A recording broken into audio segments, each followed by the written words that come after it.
And good evening, everyone. ESS Empire State Sports proudly presents the Wise Guy Sports Talk Show. Your host tonight, Joey Ream, Dave Bartlett, myself, and our interviewee, our special guest, Mike Mahoney. Welcome to the show, Mike.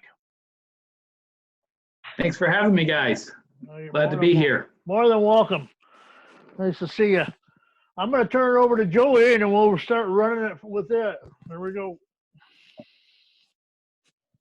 Okay, Coach. Hey, great to see you. Glad to have you on. And I think Pete and Dave, this is our first, pretty much our first spring sport coach, I think, that we've really had on. You know, we're pretty much basketball based, Michael, but we're trying to branch out. We want to try to hit everybody. And I think you're definitely the first lacrosse guy I think we've had on, but somebody that's really been impacted by this.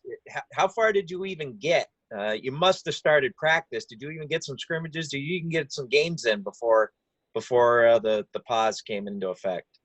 Yeah, we did. So our season, our preseason runs for the month of February, and then we actually had three games in before things got shut down. So we had played Potsdam, Geneseo, and Cortland, and I guess it was on a Tuesday when we found out that we were not going to be able to go on our spring trip. That was to head down to Baltimore for a tournament. We were going to play RIT in Lynchburg College down there. And then from there, things just kind of snowballed, and, you could see things start to fall all over the professional sports world. And then ultimately the NCAA just shut everything down. When they made the decision for us not to go on the spring trip, it wasn't a total surprise. A couple of other schools had made that decision as well.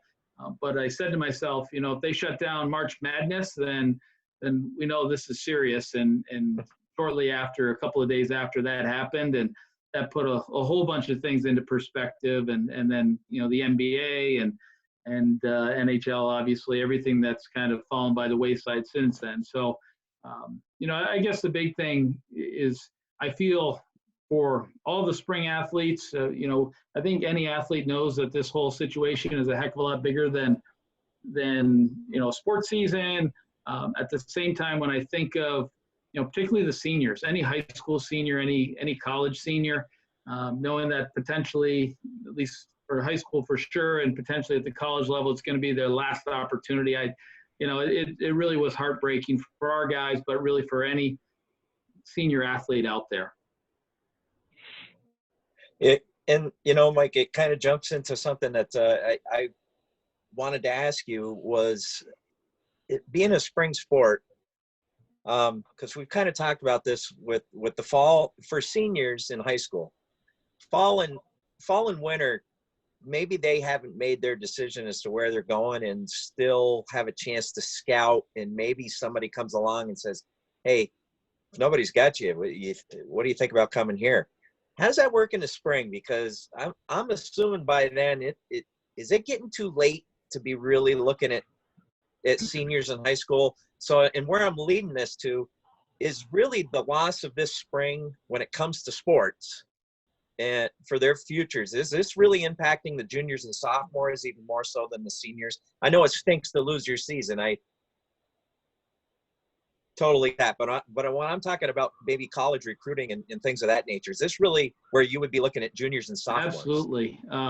Seniors, again, when they get to March or April, they've gotten their admissions decisions and they're in a position to either have made that choice or they know what their options are. And the coaches are kind of far along in the recruiting process at that point in time. But for those juniors, the spring sport junior, this is their season. Because next year, fast forward, and hopefully we're out there playing games at that point in time, but that's not going to ultimately impact much from a college standpoint. So it's this season.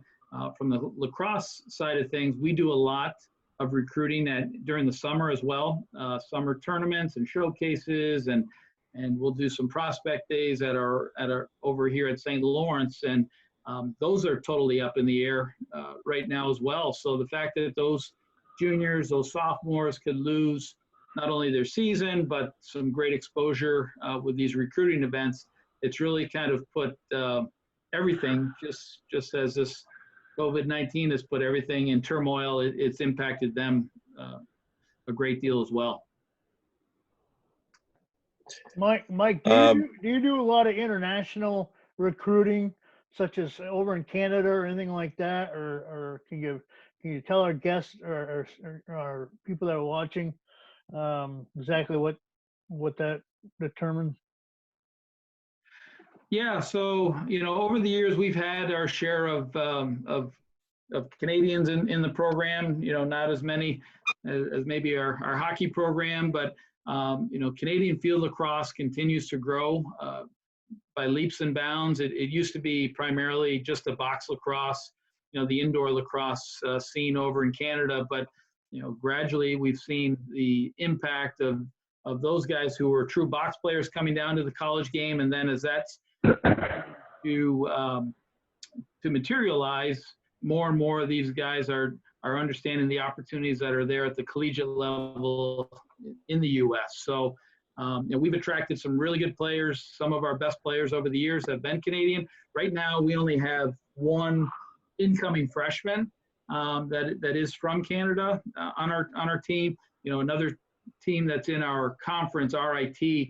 If you look at their roster, they've got probably 45 to 50% of their roster is Canadians, mostly from the Toronto area. But again, I think that's going to be an interesting scenario as well, depending on the border situation and all that when fall comes around and we're looking at what the situation or the impact of this virus is across the border here. So I don't want to mean to interrupt Joey, but I would just want to touch base on something that we just mentioned with his question. So I understand the spring season is horrible as far as seniors go, but don't you already have your mind made up who you already want recruited to your college or universities by the time they become a senior? Unless somebody automatically stands right out real quick, but you already have your minds pretty much made up by then, correct? We do. So, the impact is less about the recruiting side of things at that point. It's just the fact that, hey, that's their last go around as a senior, and just for them to, have those memories kind of taken away from them. That's kind of from the emotional side of things. That's the toughest thing to deal with. I think all of us could remember our last game that we played in any sport, whether it's high school, college. You always kind of remember your last game, and you hope that means it ends up on a field, whether it's a win or a loss. You kind of walk away from that saying, you put everything that you had into it and take a lot of great memories from that. And for those guys to not have that opportunity to have that last game with their teammates, that's kind of the toughest thing that our guys, have had to deal with. It's been a process really for them to really just emotionally kind of work through that. For their families as well. You put so much time and energy into your careers, and to see it come to a close so abruptly and really without warning, that's the toughest part of that whole situation. So going back to the box lacrosse thing, because we all grew up near the reservation, and Dave and I are from Salmon River, predominantly a big reservation school. I'm trying to see where your balance is with the percentage of box lacrosse players versus field lacrosse players that you actually recruit, because there is a difference in the games. I've seen them all. I broadcasted them, and there's a big difference between field lacrosse and box lacrosse. Box lacrosse is extremely fast. So I'm just wondering, do you pick up more field players or do you pick up more box lacrosse players? I'm assuming that you pick up more field lacrosse players.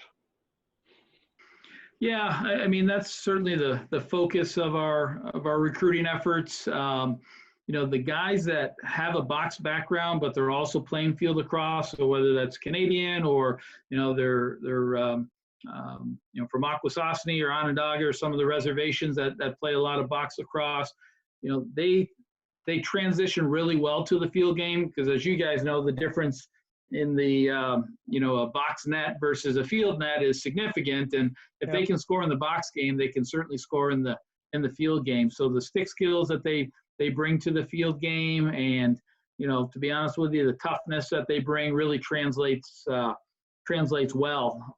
In fact, one of my assistants, Tom Ryan, he's a Canton native, but he has a big box background. Started initially down in Akwesasne, and then played a number of years in the NLL professionally. And with that being the case, if we have guys that have that box background and they can bring that to the field game, it really fits in nicely to some of our systems that we utilize. So, long story short, I think if you can be successful in the box, then you can certainly have a great career on the field side of things as well. Mike, what about so the NCAA has made a decision that the seniors, if they wanted to, could come back? Do you have any seniors that are do you know of that are going to come back and try to fulfill that senior year, or have you gotten to that point yet where that's even been a discussion?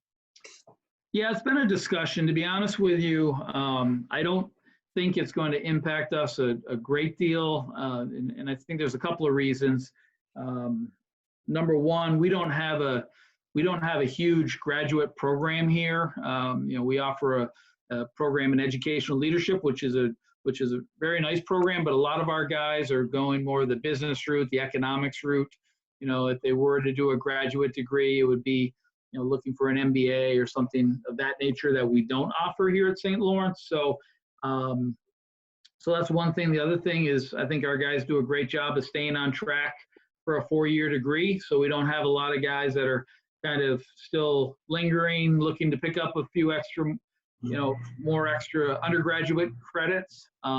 So once, they just wrapped up their finals here on Friday, and we had 15 seniors, and they're essentially, fully accredited and moving on with their undergraduate degree. And, a lot of them have jobs lined up.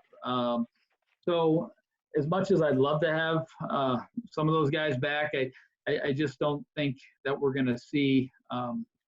We've got one or two that are still having the conversation with me.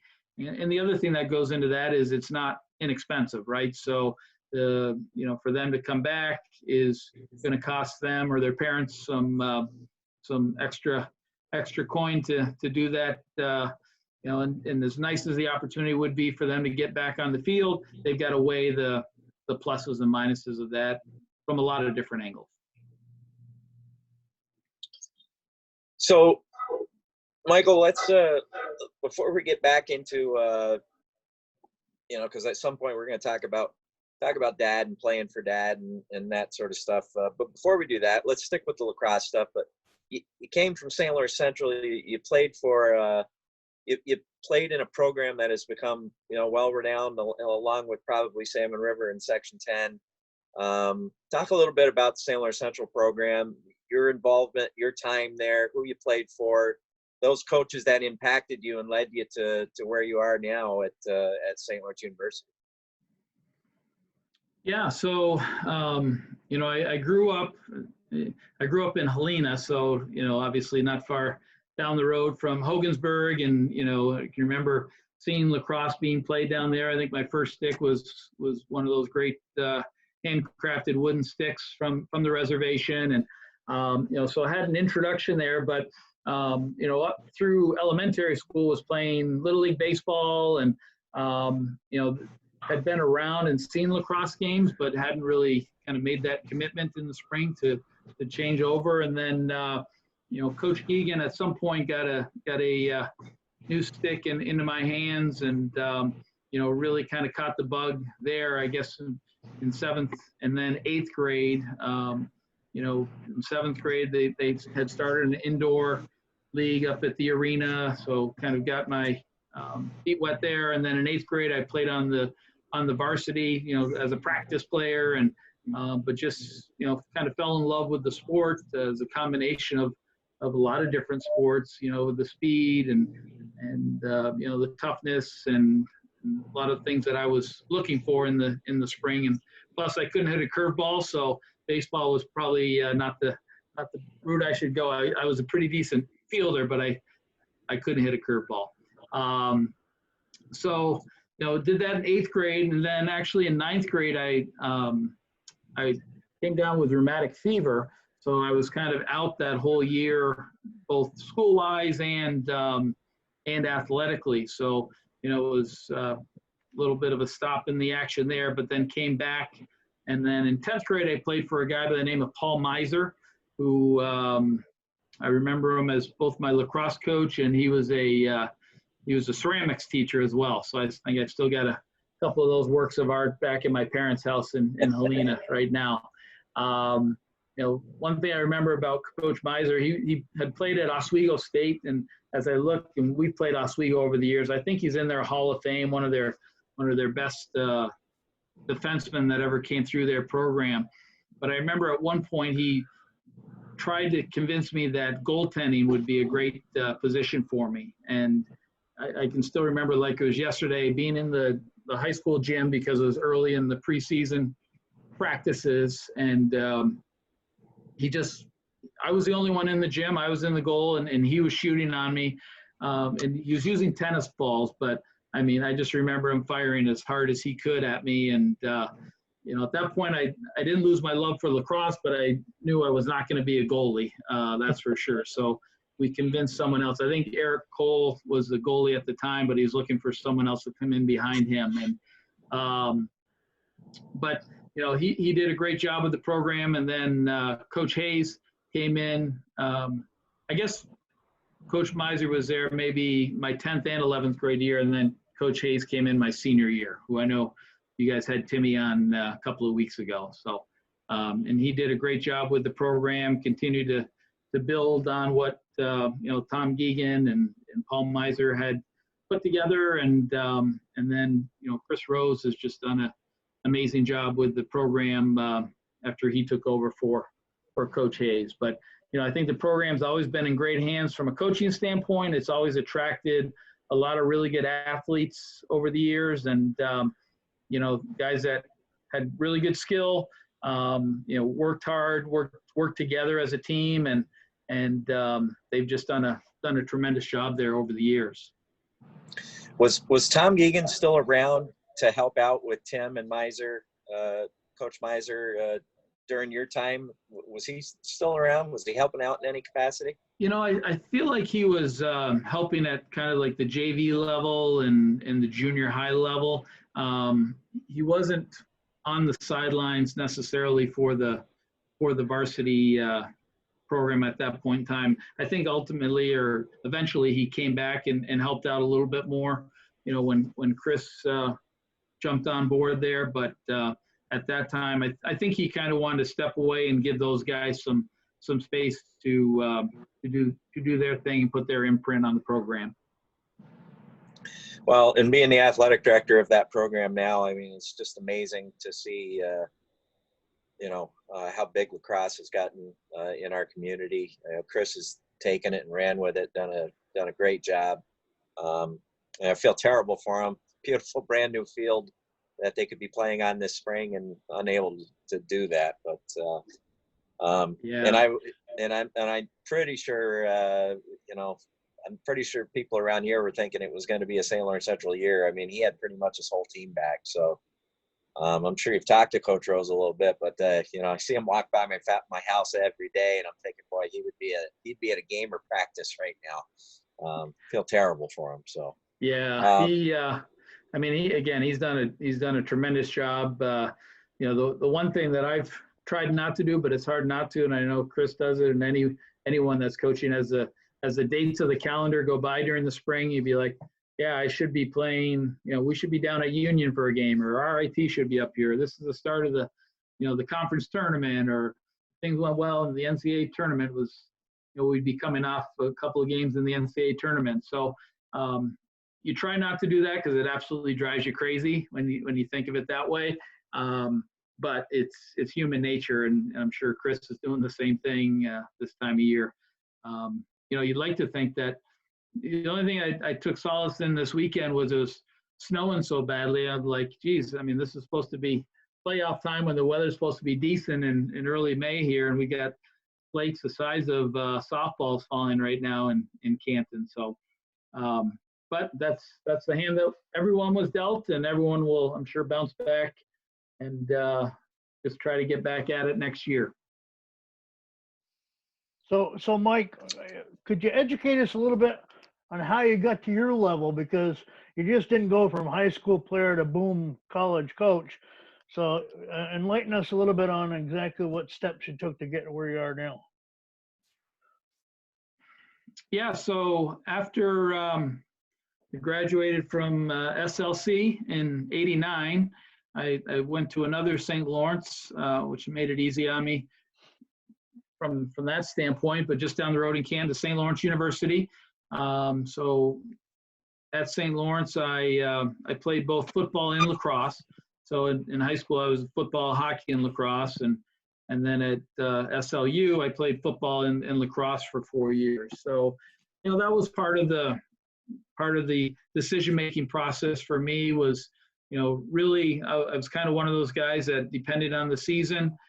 That's what I was focused on and was most interested in. I wasn't as interested in doing you got to commit to something year round, and that's all you're going to do. Is kind of, those were the times where you played the sport that was up that next season, and you had a new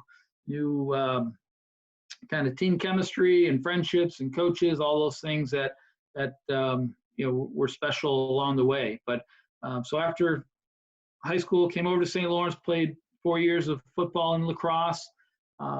After I graduated in '93 from St. Lawrence, I went down and did my master's degree down at the University at Albany, and actually was involved more specifically with football coaching. A guy by the name of Bob Ford ran a great football program down at Albany State, and one of the things that he did was he had a huge program for graduate assistants where they could go and get their master's degree paid for, but also coach at the collegiate level. And so I took advantage of that opportunity. And then as I was finishing up, I got a call from Don Leet, who had been the lacrosse coach here for 30 plus years when I was playing. And, he gave me a call and said, I'd really like you to come back to St. Lawrence as my assistant. And at the same time, he said, we can get you worked in as a football assistant as well, so you can assist with both. And he didn't make any guarantees, but he was getting to the point in his career where I knew that, there's a potential there would be a transition there. And, I figured the best opportunity for me to maybe jump into the head spot would be to actually work with the program and continue to be a part of it. So I came back and just had a great experience with the lacrosse program as well as the football program. And then Coach Lee retired, and I guess it was the summer of '97 when he retired, and I was fortunate enough to be named the head coach. So this past spring, if you want to consider it a full year, but it was my 23rd season as the head coach here. So. Wow. Quite a road trip. Yeah.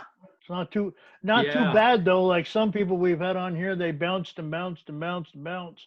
Actually, yours wasn't that bad. I saw Kisser on here last week, and I didn't put as many miles on as that guy did. But certainly 23 years. You're making me feel old, Coach. 23 years is just amazing. It's mind-boggling to spend that long. But what about one of the things I had written down here? How are the facilities right now? Is Appleton's done and ready to go? All those upgrades have been done, and for lacrosse, where are you guys indoor wise until you get outside? Are you in the field house? Where are you guys when you're practicing inside? We are. So we're in the old Leadhead Field House. If anybody has been over I know Joey's been over, but if you've ever been over to campus, it's kind of the field house that was the original field house with Augsbury. It's not quite a full field as far as space goes, but it's got a turf surface, and it really gives us what we need at least to get started.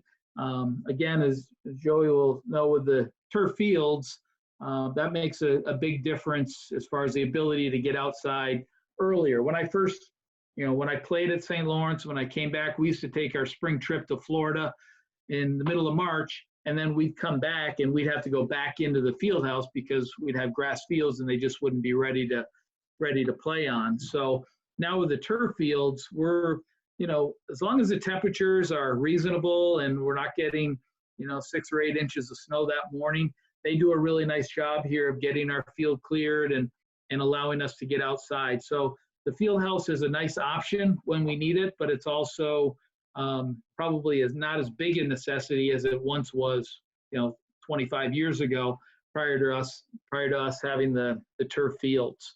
But we use our turf field is right next to Appleton. So you have Appleton and then Hall Leet Stadium, which is named after the aforementioned Don Leet, my head coach, and Dottie Hall, who was the women's lacrosse coach.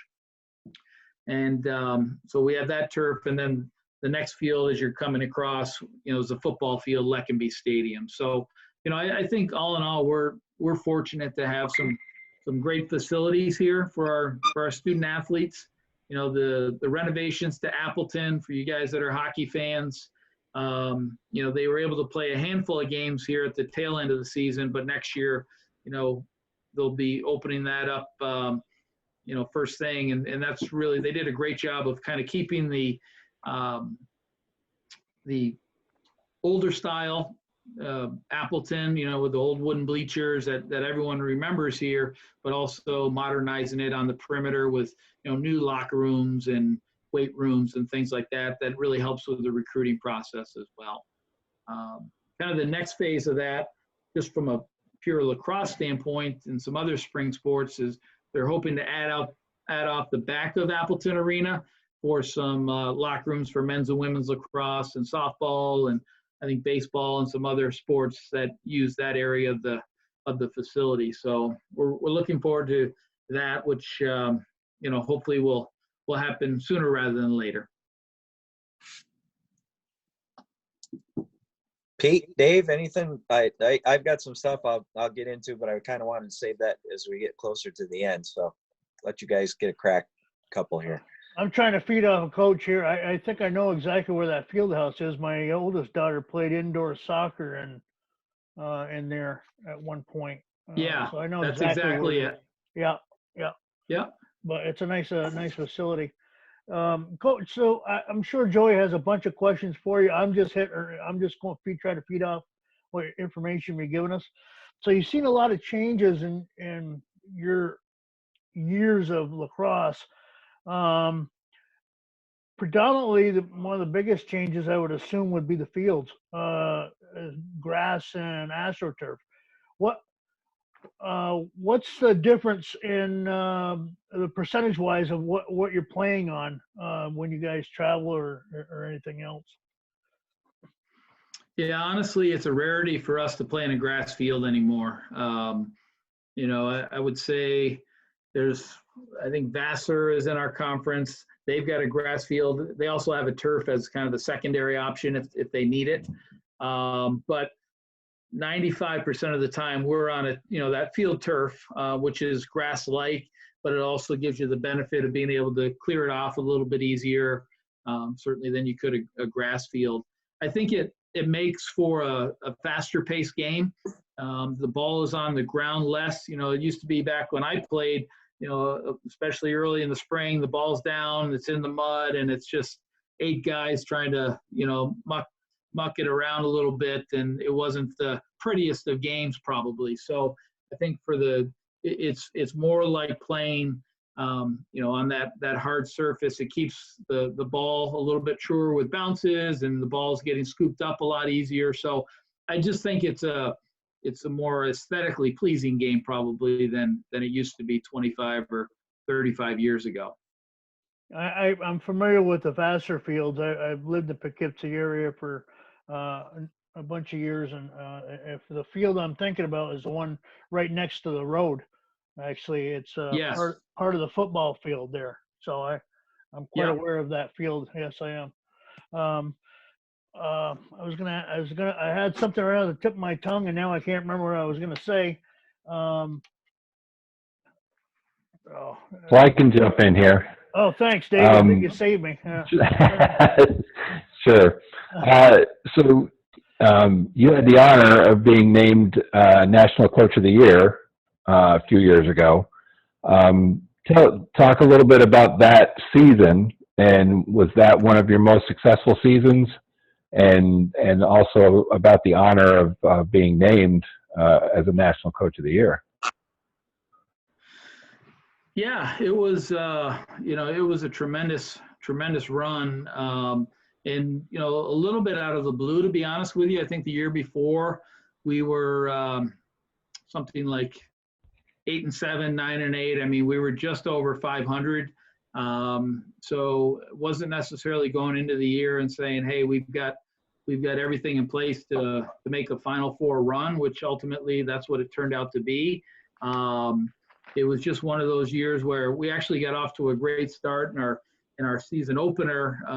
We were playing Franklin and Marshall, a team out of Pennsylvania, and they had been a playoff team the previous year, so we expected a dogfight. And next thing you know, we had beaten them by 10 or 12 goals. So at that point, it was kind of like, yeah, we've got some things that we can work with here. And I think with that confidence, just from that game, it just started to snowball in a real positive direction.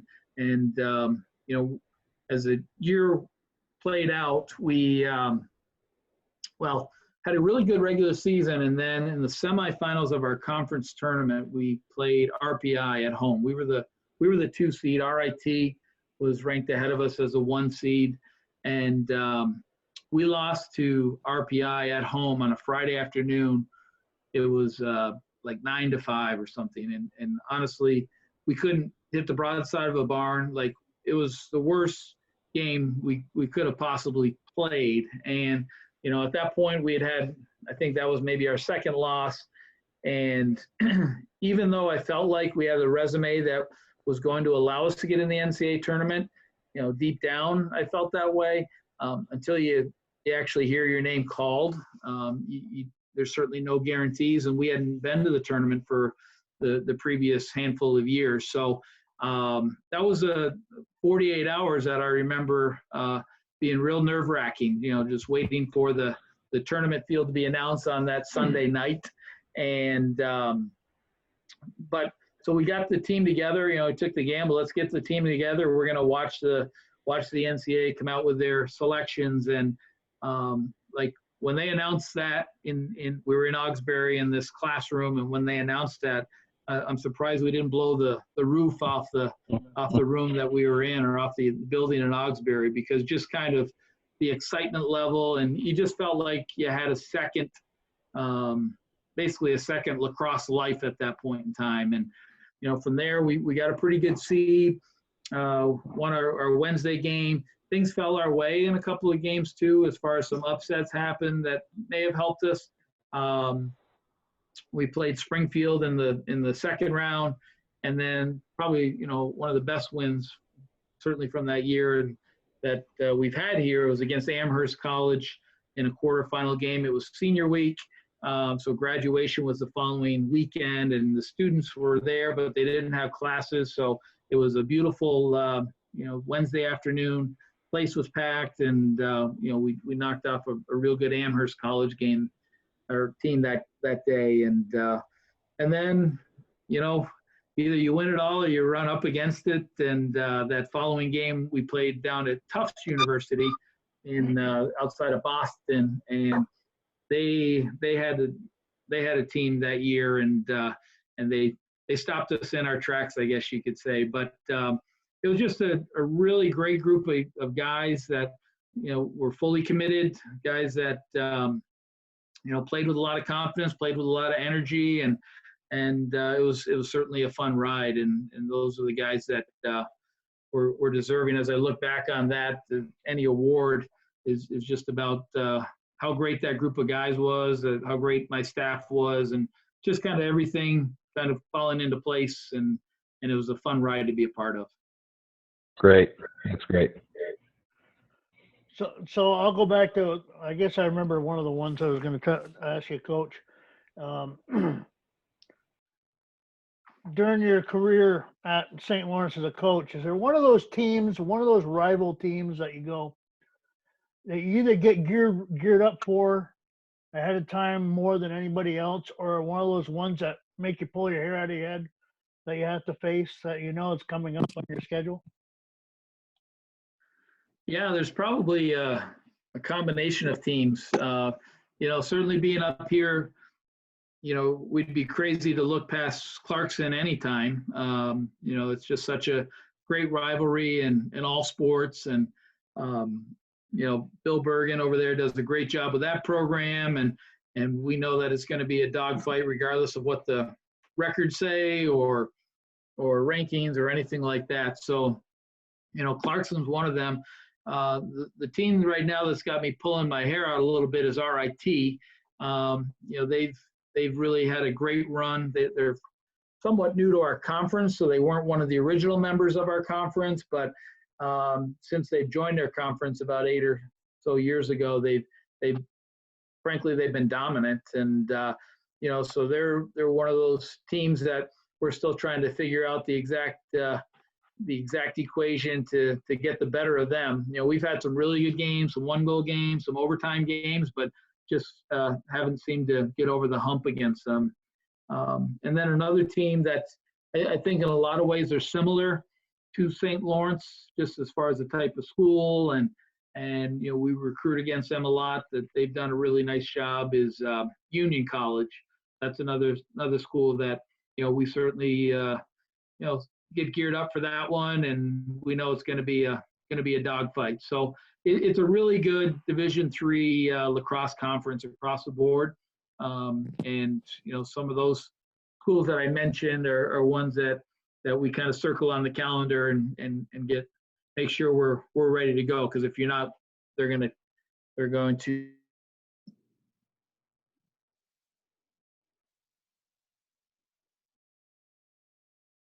We lose them? I don't know. I don't have him here. Yep, he's back. There he is. Yeah, You're not the one in the Adirondacks, Michael. The other two are. No, I know it. I think I've got a couple of other guys upstairs on their laptops or something, so that might be straining the Wi-Fi. No. We understand that. So Michael, we're pretty lucky. I can't believe what we've accomplished in just a month when we decided, Dave and Pete and I, to, we're just kicking this idea around, and the amount of guests that we've gotten,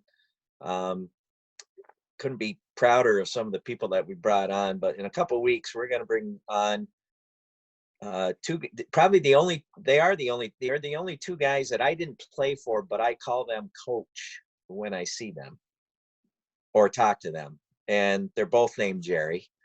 And one is Jerry Welch. And then the next night, your dad's going to come on, Jerry Mahoney, longtime St. Lawrence Central football coach who really put football on the map at SLC. So I want you to talk about that a little bit and playing for him. And one of the things I wanted to talk about to see where you're at, a lot of coaches nowadays get their sons, like, they haven't made their name themselves as a coach when their sons play for them, and because a lot of dads are following their kids up through the program now. It was a different story. Dad was already a legend in Section 10 in the North Country and SLC in football when you got to him. So, talk a little bit about playing in that situation, getting to play for Dad, and how that all went. Yeah, well, it was certainly something growing up where, as you said, when he coached me, he was kind of at the tail end of his coaching career. So I was fortunate enough to grow up in the program and to see, what that program meant to him and, what some of those guys meant to him and vice versa, just to see the impact that he had on guys. I think that that passion and energy that he had, I think that's what the program was all about from, the time that I was a young boy and being around there and going to practice. And, when August hit, for me, that was the opportunity to go to preseason practice, the days where they had double sessions, sometimes triple sessions, just to spend time around the team. You'd leave the house in the morning and you wouldn't come home till 7:00 at night after the last practice. And so just to kind of see some of those guys that came through his program and the impact that they had on the school and on the community, to me, that was like being around Syracuse or being around Notre Dame. Like that was everything, not to mention, Saturday afternoons, walking over the hill with the team and thinking about some of those great rivalries and games that I had a chance to see and then ultimately be a part of. So, for me, that was kind of the ultimate thrill, I guess, was the opportunity to play for him, to play quarterback for him, and to just to share that experience during that time, knowing kind of the guys that had come before me and just knowing how much the program and his job and working with the young men in the community, how much that meant to him and vice versa. So that was one of the greatest thrills that I'll ever have as an athlete, as certainly as a son. It was something that I'll cherish forever. Well, no doubt. I totally can understand that. And one of the things that I've taken from your dad, I always noticed, and we've seen that throughout the years, especially when Hall of Fame inductions roll around, is just his emotion and his love for not just his program, but for the players that played for him. And it's something that's always stuck with me. I love it when your dad gets up to speak. I know sometimes he's probably dreading it because he has a hard time holding it in. Doesn't bother me at all because I'm the same way. And my day's coming because my kids are starting to get into the Hall of Fame now, and I'm going to be the continuation of your dad when it comes to those things because that's the way I am. And I think a lot of it was from watching him. And his emotions and his love for his kids is just something I'm always going to remember. And I've never, ever, all the years he's been involved in this community, I've never heard a bad word about your dad. And I think everybody loved playing for him. I think you can speak to that. Yeah, again, just I can put myself quickly back into a pregame locker room speech and just kind of that fire and brimstone, guys that would literally run through a wall to get out there to have a shot at Potsdam or Governor or Messina or whoever it happened to be on that given day. And, I think that's a great trait to have when you can not only, internally feel that passion, but then you can create that desire and passion for others to, work together as a group. Football, I don't think there's any sport besides football as far as a team game where everyone kind of has to unselfishly do their part. And if one thing breaks down, then it's probably not going to go your way on that particular play or that particular game. So, to have guys buy into that team concept, is something that I think is a real special trait. And, admittedly, some of those emotions that he has, the apple hasn't fallen far from the tree at times with how I approach things. And, I'm thinking about, me playing for my father. And then I had the opportunity, as Joey knows, I actually coached my brother in lacrosse here at St. Lawrence. And now I coached my oldest son, and I've got my next son coming to coach here at St. Lawrence as well. So, it's kind of a special bond relationship to be able to have that coach, son, brother, whatever it happens to be, relationship is something that I'll always cherish. And, I think you often hear coaches and, you mentioned Jerry Welch, and I can remember going to Maxey Hall and watching his teams play. And there's a guy that coached with some emotion too, as I recall back in the early to mid '80s. But I think when you turn off that emotion, or that emotion isn't there anymore, then as a coach, it's probably time for you to do something different.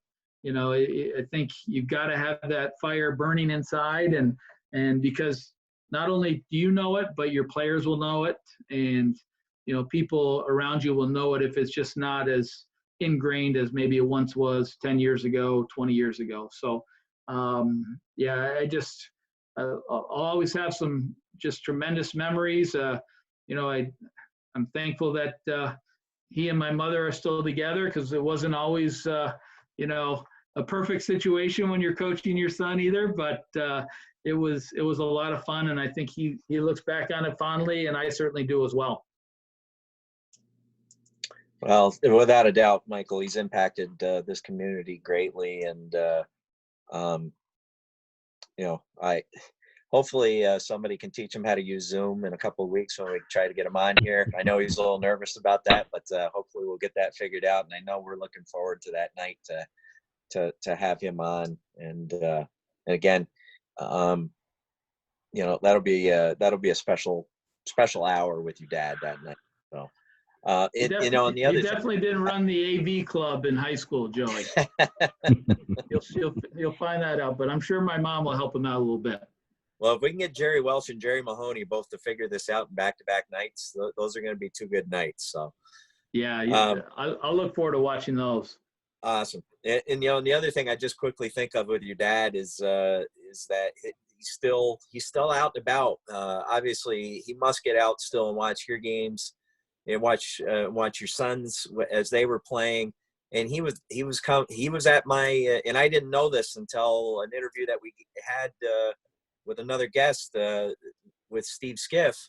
That he was at my Class C championship game, and he had been to some of my games this year, but you just don't notice some things. He was at my game at Maxey Hall on a really crappy weather night, came out and watched us play. So I've always appreciated the fact that he still cares about not just St. Lawrence Central, but he still gets out and about and likes to watch North Country sports unfold. So I'm sure he's out there watching you and watching your sons play on a regular basis. Yeah, a lot of folks his age and my parents' age, they head south, and to be honest with you, I think besides he's still the justice of the peace. So True. He's keeping that going here at least for a couple more years, but I think the thing that really keeps him here is he just loves to get out in the community. He loves to watch the high school sports, whether it's, a hockey game up in Brazier, or your basketball game, or coming over here for St. Lawrence games. That's, and I'll tell you, and I'm sure this is happening to a lot of people that kind of are in that same boat, but this is driving him crazy right now.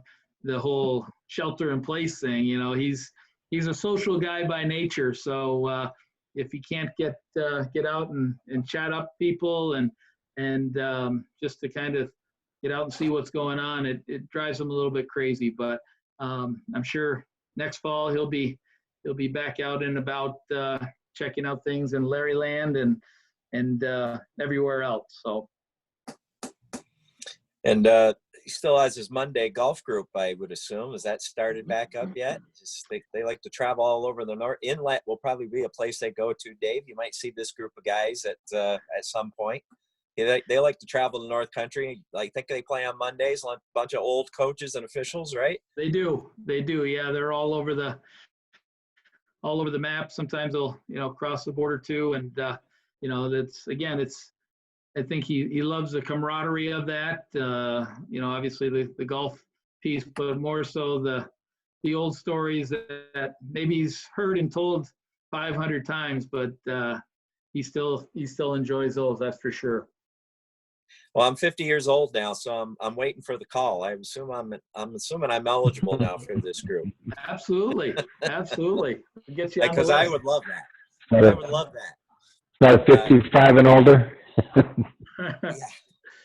So, well, Mike, I don't know if Dave and Pete got anything else, but I can't thank you enough for coming on. Monday nights has kind of turned into our SLC alumni night, because I'm trying to keep it to only one SLC person a week. I mean, I only know so many people, but I can't thank you enough for coming on, and it was good to talk a different sport and get a little impact on what was going on with a spring sport coach, because obviously it hit you really hard as compared to some of the others. So I can't thank you enough for having you on tonight.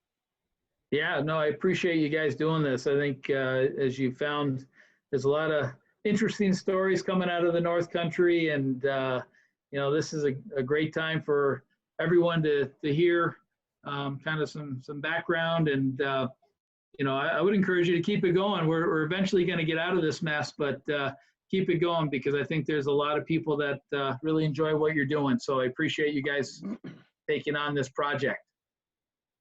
Well, Thanks, this is a new format for an old show. Pete and Joey used to do it more frequently. I hosted with Pete a couple of times, but we used to just meet in a bar and record the show that way. That's not a bad idea. No, because then we can do facial expressions and all sorts of things. Nobody would see us. So yeah, and I got a perfect face for radio. So yes, you do. I got one more question, Coach, before we sign off here. What's next for Mike Mahoney, and how many more years does he think he has left at St. Lawrence? Well, that's a good question. I mean, I think, you gear up, as I said, with this year's team. We had 15 seniors, and we were 3-0. We felt like we had something going here, and now you feel like the rug was kind of pulled out from underneath you. So, right now I'm just chomping at the bit to get things going again. And St. Lawrence has been a great place for me as a student athlete, and as a coach. So I've got my eyes focused on how can we, continue to become a better program, and find ways to just make things more successful here. So I'm really looking forward to the future, and I expect that to be right here in Canton, and looking forward to that for sure. Sounds great. I just want to say one thing about Joey. We have a lot that Joey always talks about. We have a lot of fantastic people up in the North Country, Section 10, and everybody has a story. And that's the main reason why we did this, because we want to bring to everybody our story up here. That we're just not the lost ones up north, and you're part of that story, and we really appreciate you coming on, Coach. Hey, proud to be a part of it, and again, appreciate all you guys are doing. All right. Thank you, Michael. Coach. Thanks. Thanks, guys. Thanks, Joey. Thanks, Dave. Thanks, Pete. Yep. For Joey Reom, Dave Bartlett, and myself, Pete Goslaw, and our special guest, Mike Mahoney, you've been listening to the Wise Guy Sports Talk Show right here on ESS, Empire State Sports. Everybody hope you enjoyed the show, and please be safe. Take care now.